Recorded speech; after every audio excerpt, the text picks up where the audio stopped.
শীতকাল মানেই সবজির সমারোহ, নানান রকমের সবজি, তার সাথে যদি থাকে ফুলকপি তাহলে তো কোনো কথাই নেই।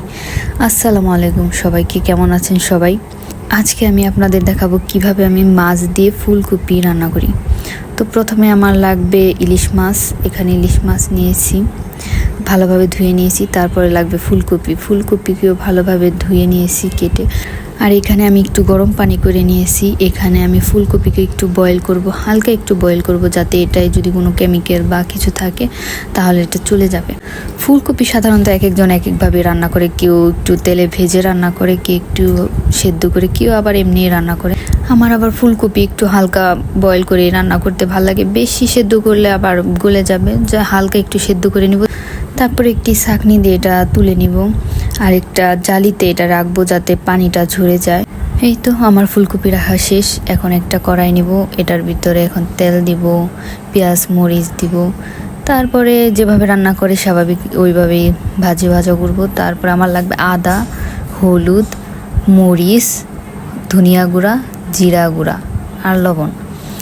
তারপরে পেঁয়াজটা একটু ভাজা হয়ে গেছে, এখন দেব আদা রসুন বাটা। তারপরে এটাকেও ভালোভাবে নাড়ানাড়ি করব। তারপরে দেবো একটু পানি যাতে লেগে না যায়, পুড়ে না যায়। তারপরে দেবো হলুদের গুঁড়া, মরিচের গুঁড়া, ধনিয়া গুঁড়া, লবণ।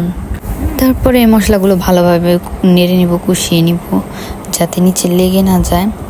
তারপরে দিব ইলিশ মাছ সাধারণত আমার কষায় রান্না করলেই বেশি ভালো লাগে, ভেজে রান্না করলে ভালো লাগে না, এটা ঘ্রাণ নষ্ট হয়ে যায়।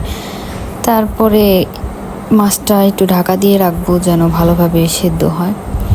তারপরে মাছটা তুলে নিতে হবে অনেক সাবধানে যাতে ভেঙে না যায়। তারপরে এই মশলার মধ্যে ফুলকপি দিয়ে দিব।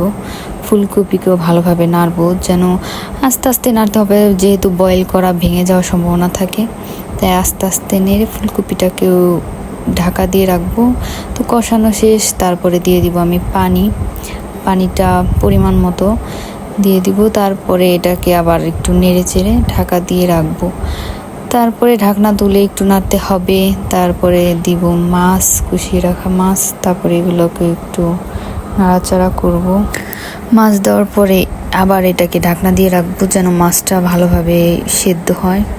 তারপরে ঢাকনা তুলে একটু ধনিয়া পাতা, তারপরে একটু জিরা গুঁড়া দিয়ে রান্না কমপ্লিট করে ফেলবো। আর এই ফুলকপিটা যেদিন আনছি ওই দিনই আমি রান্না করছি। আর এই ফুলকপিটা অনেক কচি ছিল, যার কারণে রান্না করতে করতেই অর্ধেক গলে গেছে। তারপরে আমার রান্না কমপ্লিট, দেখতে অনেক ইয়াম্মি হয়েছে। তারপরে আমি রান্না করব টমেটো ভাজি। এই যে টমেটো ভাজি আমার রান্না করা শেষ। কাঁচা টমেটো ভাজি, এটা টক আমি চিনি দিই না, খেতেও খুব ভাল লাগে। তারপরে নিয়ে আসলাম টমেটো ভাজি আর ফুলকপি, খেয়ে দেখি কেমন হয়েছে। টমেটো ভাজিটা আমার কাঁচাটাও ভালো লাগে, পাকাটাও ভালো লাগে, খুবই মজা হয়েছে। ফুলকপিটা একটু গরম, তরকারিটা যেহেতু মাত্র রান্না করলাম অনেক গরম। আর আমার ফুলকপির এই ডাঁটাগুলো খুবই ভালো লাগে।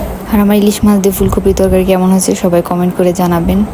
তো আমি খাওয়া দাওয়া করি, সবাই ভালো থাকবেন, সুস্থ থাকবেন। দেখা হবে নেক্সট ভিডিওতে। আল্লাহ হাফেজ।